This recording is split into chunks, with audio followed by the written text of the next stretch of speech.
have so many wonderful memories, and they all involve students. And the program was so small when I first became involved with honors.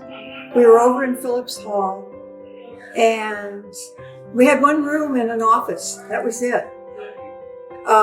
There were relatively few students in the program, and I had to go out and work with faculty to try to get classes for our students.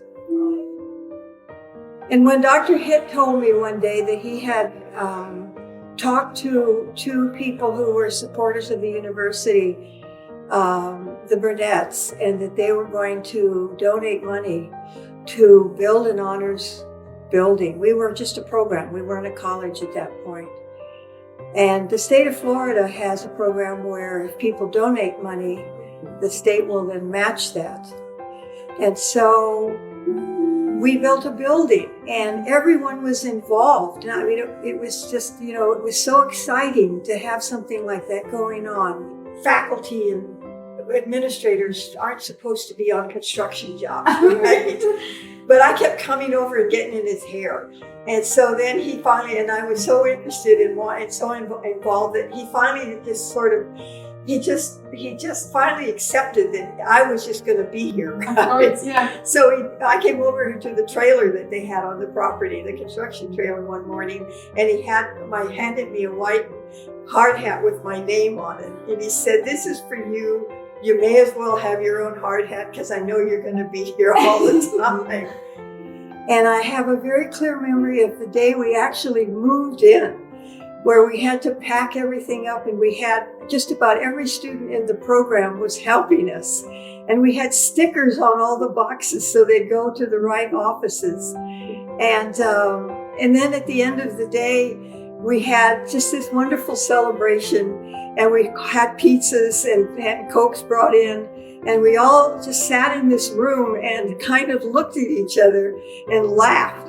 This was ours. This was now our place. Honors had a beautiful building. It wasn't just that it was a building, but it was our space on campus. And I have to say that from that point on, everything about the program changed. There was just such a tremendous spirit about, we had an identity, and the program just began to grow very, very quickly because students became interested in honors to a degree that they really had never been before.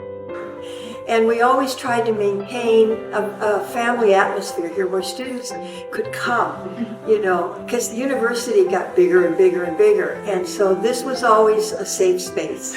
This was a space where students could be and be themselves. And without the students, helping to build this program, it would have just still been one room in Phillips Hall. I didn't have any staff.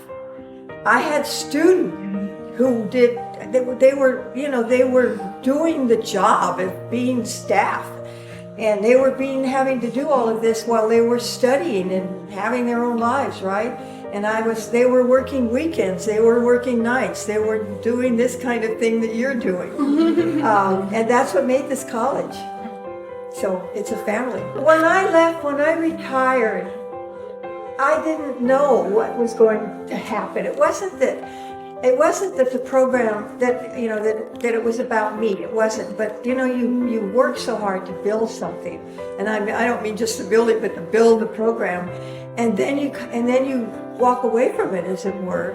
And I'm just so thrilled that you had two really good deans who followed me, and each of those individuals has had a different set of talents.